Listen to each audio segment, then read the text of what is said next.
विद्यार्थियों सुप्रभात। आज हम लोगों का जो विषय है, जो टॉपिक है, वो है बालक का सामवेगिक विकास। संवेग क्या है? संवेग को अंग्रेजी में इमोशन कहते हैं। ई का अर्थ है अंदर से तथा मोशन का अर्थ है गति। अर्थात अंग्रेजी के इमोशन शब्द का अर्थ आंतरिक भागों को बाहर की ओर गति देने से, हमारे अंदर ऐसी हलचल पैदा करने से, बालक के अंदर ऐसी उत्तेजना पैदा करने से है कि जो कुछ कर गुजरने की शक्ति उत्पन्न हो जाए। हिंदी शब्द का तात्पर्य भी वेग के साथ कार्य करने से है, यानी उत्साह के साथ, लगन के साथ कार्य करने से है, तेजी के साथ, वेग के साथ। वेग या गति के साथ कार्य करते समय व्यक्ति की लापरवाही के कारण कार्य के उचित और अनुचित का सही ज्ञान नहीं रह पाता, वरन व्यक्ति अपने छुपे हुए भावों को परिलक्षित कर जाता है। सवाल यहाँ ये है कि संवेग का बालक के जीवन में अत्यंत महत्वपूर्ण स्थान है। बालक को संवेगों से प्रेरणा मिलती है, जिससे वो कार्य करने के लिए उत्प्रेरित होता है। उसको कार्य करने के लिए लगन पैदा होती है, निष्ठा, ईमानदारी पैदा होती है, तत्परता आती है कार्य करने में, और वह अपने अधिकांश कार्य संवेगों के वशीभूत होकर ही करता है। संवेगों की उत्पत्ति बालक के जन्म के साथ ही होती है। ऐसा नहीं कि बाद में, तो जन्म के समय भी बालक में संवेग रहते हैं। जैसे संवेदना की योग्यता बच्चों में जन्म से ही होती है, इसीलिए इसे मूल प्रवृत्ति के रूप में देखा जाता है। संज्ञानात्मक मानसिक प्रक्रिया से है इसका संबंध, जिसके द्वारा बालक को बाह्य पर्यावरण या किसी घटक की प्राथमिक जानकारी प्राप्त होती है। तो सवाल यहाँ ये है कि संवेगात्मक विकास न होने से, यदि बालक के जीवन में संवेगों का विकास संतुलित रूप से नहीं होता है, तो उसका व्यक्तित्व विकृत हो जाता है, कुंठित हो जाता है। वो भगासा, हताशा, निराशा का शिकार हो जाता है, और संवेगात्मक असंतुलन से अनेक स्नायुविक और मानसिक बीमारियां उत्पन्न हो जाती हैं।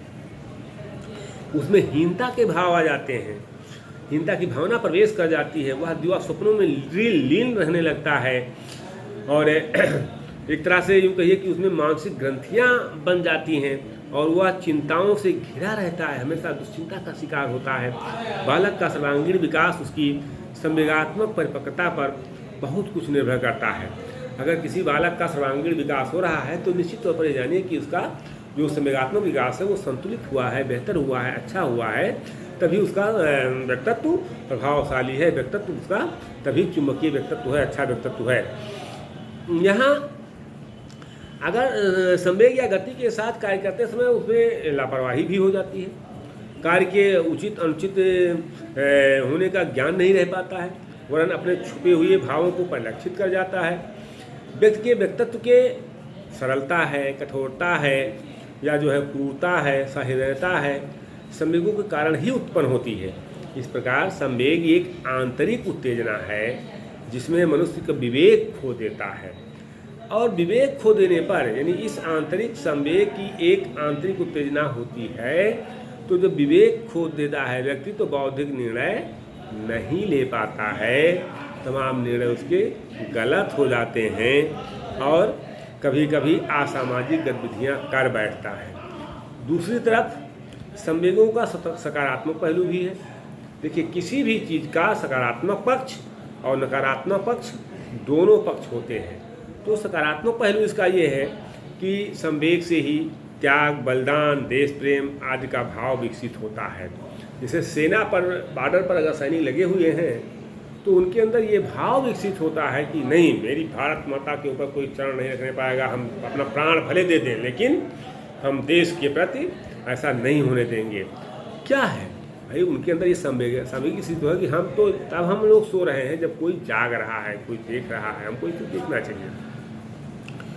तो संवेगात्मक स्थिति में ही, चाहे भगत सिंह हो, चंद्रशेखर आज़ाद रहे हों, राजगुरु रहे हों, उन्होंने जो है फांसी के फंदे पर लटक गए, अंग्रेजों के साथ गोली के शिकार हुए, क्यों? नहीं तो तमाम देशवासी थे, भी अपना कमाते खाते रहते, कोई अत्याचार करे क्या करे, लिखने संवेगात्मक स्थिति ऐसी थी कि नहीं, हम गलत का विरोध करेंगे, जो गलत है उसका विरोध होना चाहिए।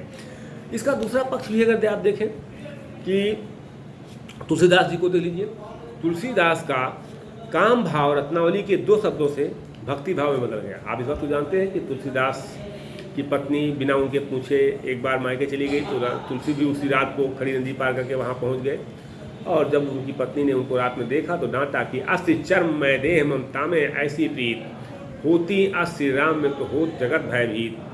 मेरे चमड़े के शरीर से आपको इतना स्नेह है, इतना लगाव, अगर इतना भगवान श्री राम में होता तो आपको पूरा संसार जानता। और यही 2 शब्द उनके काम भाव को भक्ति भाव में बदल दिया, और वो वापस लौट आए और भक्ति भावना में लीन हो गए, वैराग्य धारण कर लिया। और उसके बाद में गीतावली, कवितावली, विनय पत्रिका, रामचरितमानस, 12वें रामायण, रामाज्ञा प्रश्न, राम अछूत, पार्वती मंडल, जानकी में तमाम पुस्तकों की रचना की, और रामचरितमानस जैसे महाकाव्य की रचना की। तो ये जो है संवेगी स्थिति के कारण ही बालक में ये भाव उत्पन्न होता है।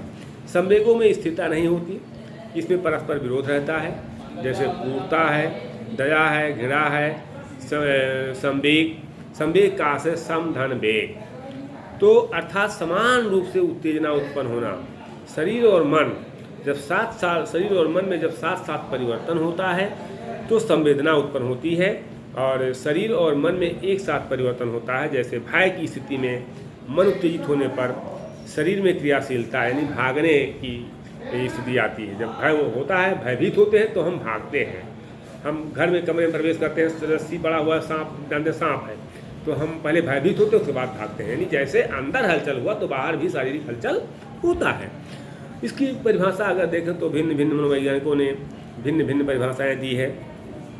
इसको अगर वास्तव में आप देखें तो ये होता है कि वुडवर्थ ने कहा है कि संवेग व्यक्ति की गति में अथवा आवेश में आने की स्थिति है, अर्थात संवेग व्यक्ति की उत्तेजित दशा है। उत्तेजित दशा को संवेग कहते हैं। वेलेंटाइन कहते हैं कि जब रागात्मक प्रवृत्ति का वेग बढ़ जाता है तभी संवेग की उत्पत्ति होती है। या क्रो कहते हैं कि संवेग को व्यक्ति की उत्तेजित अवस्था के रूप में परिभाषित किया जा सकता है। जर्सील कहते हैं कि किसी भी प्रकार के से आवेग आने, भड़क उठने तथा उत्तेजित हो जाने की अवस्था को संवेग कहा जाता है। तो संवेग प्रोफेसर जेस रास का कथन है कि संवेग चेतना की वह अवस्था है जिसमें रागात्मक तत्वों की प्रधानता होती है। तो एक चीज़ बहुत स्पष्ट है कि उपरोक्त इन सभी परिभाषाओं से यह स्पष्ट होता है कि संवेग संवेदना का एक आंतरिक उत्तेजना है जो व्यक्ति को अव्यवस्थित कर देता है।